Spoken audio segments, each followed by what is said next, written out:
साथीदार कोणी योगी राहिला असता, मग मला सांगा ह्या घरातून रुद्रा भाऊ पटले निघून गेले, त्यांच्या मागे परिवार होता, मुलं होते, मुली होती, पत्नी होती, का म्हणून अडवलं नाही?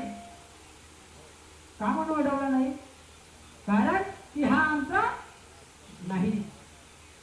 आमचा असतं तर आम्ही याला धरून ठेवलं असतं.